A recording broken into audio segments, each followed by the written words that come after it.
That's huge. Well, I love the Lord. That's what you got to know. Do you go to church weekly? Like, is that? My daddy is a pastor. I love to party, but I love God too. We have so much in common. Do you know my father's an imam? Okay. Hey guys, and welcome to Little Black Book 91. Look, I've got a special one for you. And throughout the course of this series, I've got some special videos for you. We're going to analyze Ready to Love through the art of seduction. Because here we are seeing a masterful piece of seduction here by Dominique. Look, she's a very, very beautiful woman. And when I was watching her behaviors and the things that she says, I can start to see potentially why there may also be problems. If you don't know The Art of Seduction, that's a book by Robert Greene who talks about how people seduce people, basically. And we all have our own ways of seducing people. With Dominique, I see somebody who is a siren, but not just a siren. She's an ideal charmer, but I also think she's a lover girl. And that's actually her problem.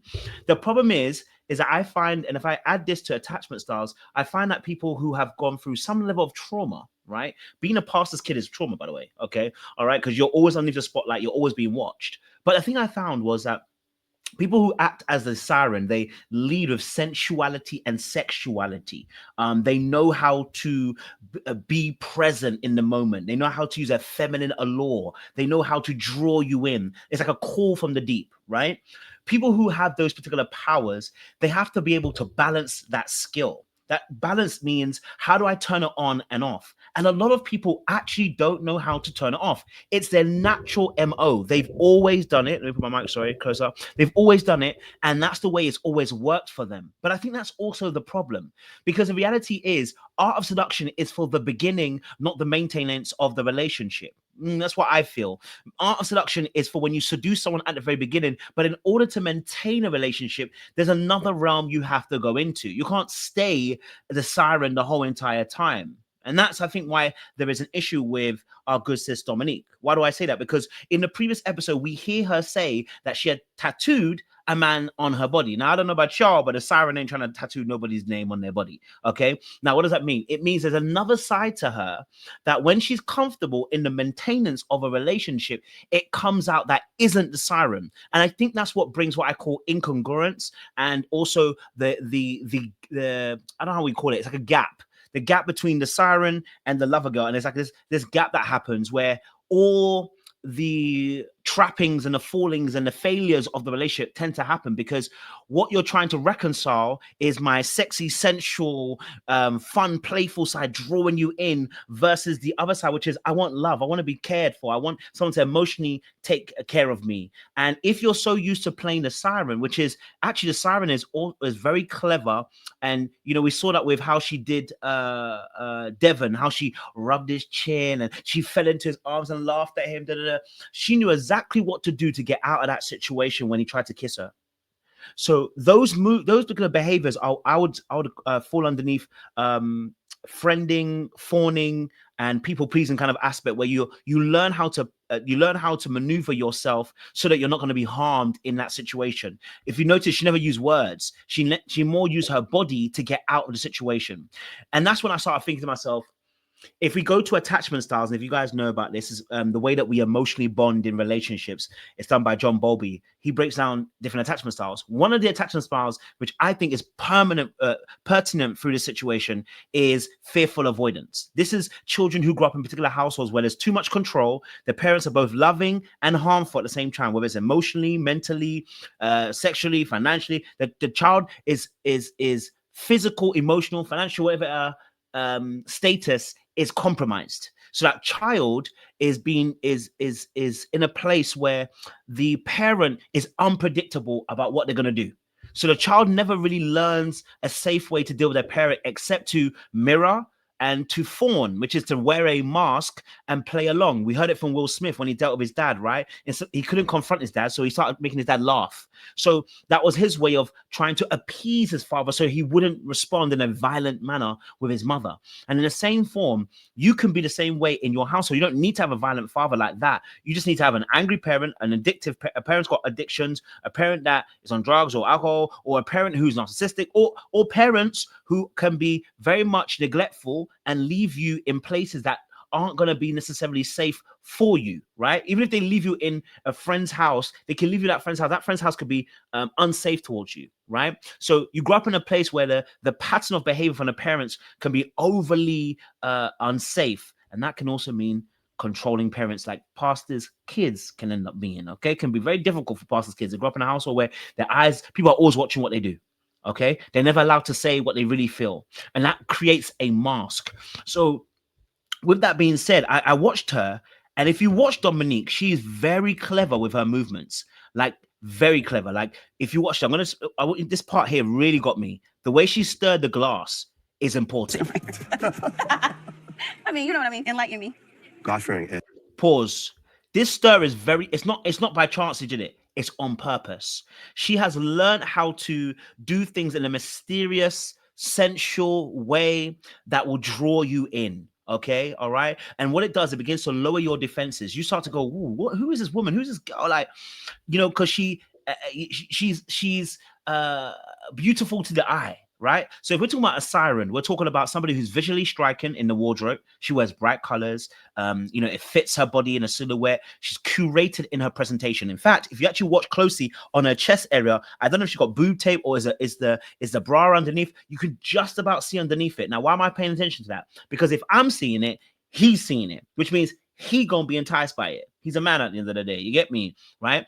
The way she moves is very poised, very controlled, very intentional in the way that she kind of moves, right? She's triggering you sensually. That's what she did with Devon, and the charming of the rubbing his face and the way she would talk, the volume, the decibel, the tone. It's all very intentional. Those of you who are sirens, you know exactly what I'm talking about. You know you've created that part of you. You knew how you know this power of how to entice men in. Okay, all right. You have this allure of femininity, right? You do it without necessarily selling sex. You're not actually selling sex. That's not what you're doing. What you are doing is being suggestive, right? It's provocative, right? You are using your body and your tone and your words and everything that. And I'm doing this because that's actually what it is. It's like a dance, right? And it mesmerizes the person into being drawn in. And I think this is really powerful because the power of suggestion is a massive thing, right? The suggestiveness of the clothing, suggestiveness of the tone, the suggestiveness of how you speak. If you watch even how she leans in, let me just go to this part here. Look, I want you to watch how she level changes. Spiritual, that's a big thing. That's huge. Well, I love the Lord. That's what you got to know. Do you go to church weekly? Like, is that? My daddy is a pastor. I love the party, but I love God too. We have. Now, if you watch here at this point in time, you notice where she said it. I love God, but I love God, but I love the party. I love the party, but I love God too. Right? That in itself, the tone, that way she shifted the tone, beautiful. That's the part of the seduction of the siren, right? Now, if you watch her, she's actually sitting back.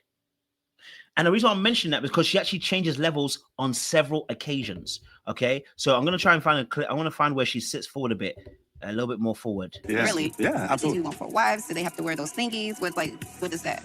This is a good conversation because somebody need to know. Oh, hold on. Being God Sorry. first, being God-fearing, like actually Boom. asking God. There we go. Apologies about the clip. So, as you saw, right, she was back, poised, stirring a cup, boom. When he's talking, she's like, all right, cool, coming forward. You're listening. I'm talking to you. You're listening. I'm listening to you. I'm hearing you. I'm showing you intent through my body language. I don't need to say it, but I'm showing you my intent. And as she leans forward, this is a part of it, right? So she literally is speaking to him without speaking. And this is what signals the interest, right? So the constant coming forward, pulling back, very much what we see with fearful avoidance when we talk about attachment styles, how in their behavior, they can be very hot and very cold. And that creates a part of an addiction, because the highs and the low is why people get into abusive relationships and narcissistic ones, because those highs and lows are, one, familiar, but number two, create an addictive aspect. People who are gamblers, the reason why they gamble is the excitement of the potential loss, but also the excitement of the potential win. It's the risk versus reward factor. And the same thing happens when it comes to seduction. Right? So what she's presenting is the high and the low. It's like, I'm coming forward, but I'm going backwards. It's creating a chase in an essence. So sometimes I'm here, but sometimes I'm back here. And then you have to kind of like match the dance. Another thing also with attachment styles, fearful avoidance, is mirroring behavior. So you'll see that if he leans forward and she leans forward, right? She's mirroring some of his behaviors. At some points, he leant back, then she leant back. And I was like, oh, okay, so she's mirroring the behavior and she's letting him know, listen, I'm clocking you. Okay, I'm clocking you, number one. But number two, I'm also trying to show you that I'm also paying attention to what you're bringing to the table. Now, you're probably going to ask me, I've been speaking for the last 10 minutes. Coach, what's the problem? I mean, if she's actually, paying attention, she's seducing, what is the problem here? What are you really aiming at? I'm coming there in a second. Give me 1 minute. I'm coming there. For direction and for guidance. That's like so important. So important. You can pray the way you know how to pray. Teach me. I'll teach you. I'm a very good prayer. I'm a prayer warrior. That's the problem. That's the problem. Now, everybody has their own level of faith and everything like that. But I want to put 2 and 2 together, right? I said she's got the siren aspect, but I think it's an attachment issue as well when it comes to seduction, right? So that beginning phase of any relationship is hot, heavy, and intense.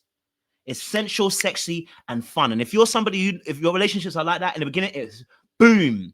And then as it gets towards a relationship, it begins to fizzle. The reason why is because you don't know how to maintain the relationship, because you're still trying to maintain the high. But it's like a drug. Then you're going to have to introduce something else, which is what we call chaos. You're going to have to start introducing unpredictability. And after a while, unpredictability is unstable for both people, not just the person who's experiencing it and who's actually doing it, but for both parties who are experiencing and doing it.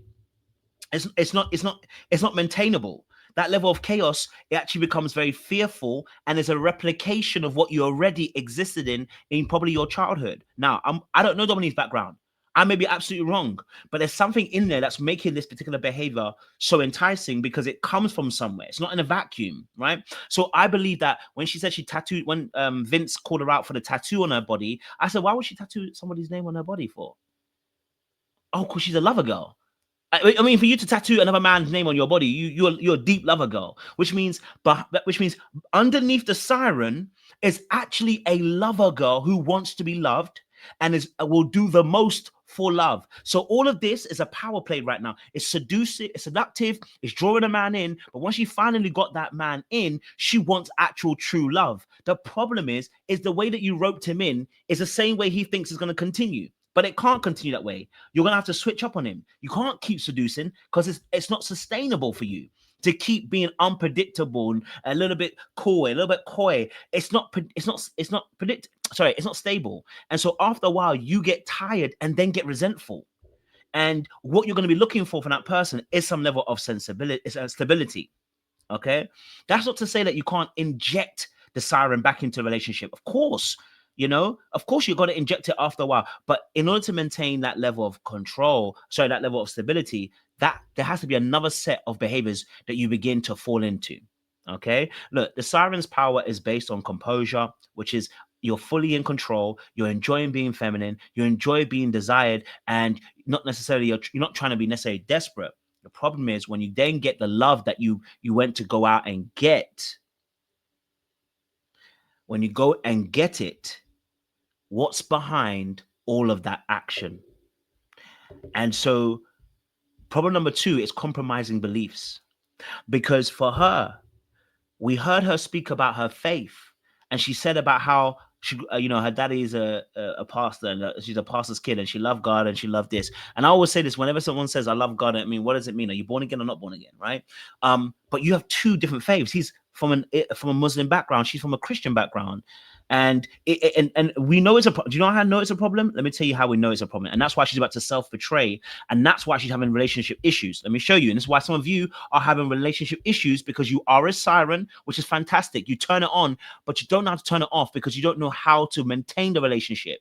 That's always been your position of attracting and attaining these men. But how do you maintain them is another conversation. So let's go into that situation, right? Look, I want you to look at this.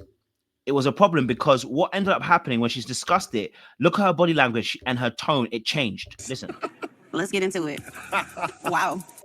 Okay, so I'm Muslim. Are you? Yes. Let's get into it. Wow. Boom. When he said he was a Muslim and he said we're very similar, I'm a Muslim, she said, oh, wow. What the first thing she do? Her drink went down. Her drink went down. This ain't time to seduce. This is time to listen. So now we're going to see what's going to happen, right? Okay, pay attention. Oh, Yeah. really? Yeah, These absolutely. people want 4 wives. Do they have to wear those thingies? What is that? I ain't trying to change nothing about the way you dress. Oh, okay. You on point. Okay. You always come with it. This is a good conversation. Did you notice immediately back foot? This wasn't about being cool. Now this was, hold on, something's come out I don't like. Now she's back and now she's asking questions. So is it and the hands are going? No, it's not. The hands are going. Oh, is it do I have to change dresses? Do I have to do this? Do I have to wear a burglar? But she now feels defensive. Right now, he puts her at ease. He's still smiling. He's still cool, and he says, "Oh no, don't worry. It's not a big deal. You got to just do what you got to do. Chill, be you." Right, which is again, but actually, it's about to be a self-betrayal because if you tell me you love God, you do not have the same God, and that's why in later on she has to change it to, "Well, we both believe in a high power." Then I said, "Okay, well, maybe you do agree because you don't actually love God. You love a version of God." And this is what ends up happening for a lot of people because if she then finally actually gives her life to Christ. I'm not saying she's not a Christian. Maybe I shouldn't say not give her life to Christ.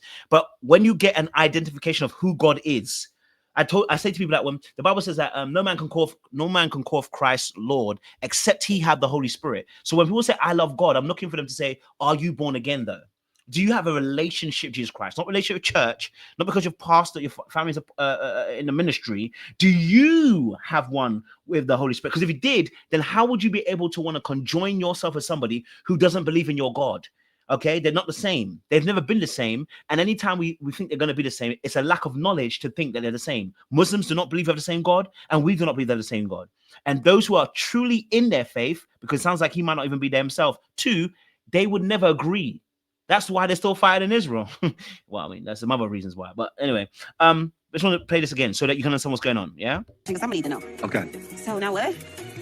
I'm gonna break this down for you. So I didn't grow up with my father. I grew up with my mom. Yeah. So putting God first, being God fearing, like actually asking God for direction and for guidance. That's okay. So now she's come forward again. All right, because whatever he said maybe put her at ease a little bit. She's now coming forward again. But actually, I believe this is I believe this is part of the trauma response.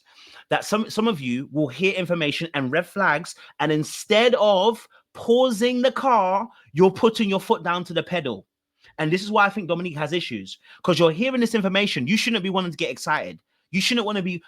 You shouldn't want to be pursuing forward. You should be like, hold on a minute. We got to pause this thing here, right here. I like him. I think he's handsome, and he's got what I need. But right now, we're in two different faith aspects.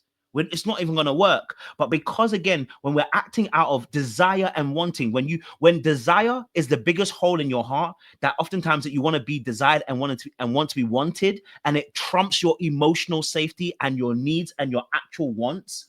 I should say actually your needs rather than your wants. Then what's going to happen is you're going to make decisions that are going to be self-betraying. And whenever you begin to self-betray, just know that betrayal is around the corner. Okay, so I'll play this last little bit. Here we go. It's like so important. So important. You can pray the way you know how to pray. Teach me. I'll teach you. I'm a very good prayer. I'm a prayer warrior. Now, I want you to understand what's also going to happen here. Did you notice that she said, okay, teach me, I'll teach you. I'm a good prayer warrior. Well, I'm going to break this in two different things. First, number one, you're not praying to the same God. So this is a knowledge issue. You're not praying to the same God, number one. Okay, you're actually on opposing sides. No offense. Number two, she says, in the end, I'm a great prayer warrior. That's my problem. That's my problem. That's my problem. You're about to overfunction and you don't know it. If you're somebody who knows what I'm talking about, some of you have the same issue. You can attract a man in, and then when you get into a relationship, you act doppy. You know what I'm talking about? Man them and girl them too. This happens. Like you're able to draw a person in, and then when they get into the relationship, you start acting doppy. You just start losing your head. Yeah, you've become a different person. You've become this sapsop. Right. And what it is that you've self-abandoned. You've abandoned your actual needs and wants. And what tends to happen is a recoil, because the resentment and frustration you're going to feel in that relationship is going to burst the relationship. This situation where she said, oh, I'm a prayer warrior. If you're a prayer warrior, number one, if you're a prayer warrior, you would know that this person who you're praying to doesn't pray to the same God you pray to, number one. So who are you really praying to? Number two, you're about to overfunction because what you're saying is, you're going to have to cover him. Because once you come to that reality, that he doesn't pray to the same God you pray to, doesn't go to the same church on Sunday that you go to, you're going to have to overfunction, which means you're going to start playing a more masculine role in the relationship, uncovering him spiritually. And because you know church, you might start playing church at home. And this is the biggest issue you're going to potentially face in relationships that a lot of women find themselves into, where they start becoming a spiritual head in the relationship. And they get annoyed about it in the end, because why do I have to be the spiritual head? And it's because you're used to over functioning. It comes from somewhere else, right? You're used to overcommitting in a particular area and making up for other people's weaknesses, which is not a problem, by the way. Helping people and covering their weaknesses is a part of love. But when you start taking over their role, ooh, sis, you are over functioning because you're afraid of abandonment and rejection. The fact that she can't step away and be like, this ain't for me, but she's stepping forward, that tells me that we're not really listening the way we need to listen. In fact, no, sorry. We are listening the way we're listening, but our actions are different from what we really know to be the truth. And whenever that happens, it's because we're avoiding the truth, which means our attachment style's got something to do with avoidance. Some shape or form. But listen, I'm going to leave it there, okay? I'm going to leave it there. But I know that probably by the end of the series, we're going to see more information that's going to come out that's potentially going to prove what I'm saying correctly. Because this behavior didn't make sense for her to continue onwards when she heard different faiths. And I had to go all the way backwards with it. Listen, she is a wonderful, beautiful woman, and she knows how to use her sensuality. And you do as well if you're listening to this. But I want you to understand, attracting and maintaining are two different things. Okay, being able to maintain means having a level of emotional connection that aligns, because your values and your needs are beginning to conjoin together. They're meeting your needs. They have similar values, and so you can begin to work together. Right? You're able to talk on deep things. You're able to have conversations around things that are painful. You're able to have conversations where there is no judgment. You're able to be seen. You're able to be heard. And actually, I haven't answered one last thing. Why does this actually happen? Let me tell you why this happens. This happens to most people who turn Siren is because they were invisible as a kid. So when you become invisible as a kid, some of you have learned how to become visible. The other aspect is that some of you were actually too visible, and you did not know how to actually stop people seeing you.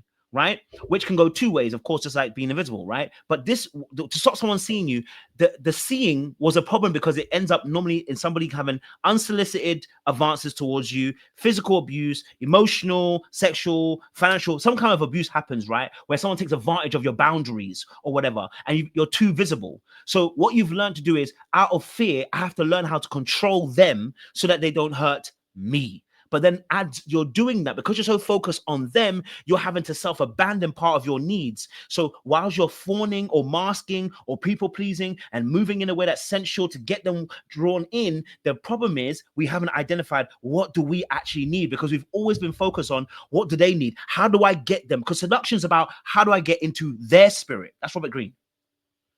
The way to seduce somebody is to be in their spirit. It's to understand how they move and then begin to seduce them into that place.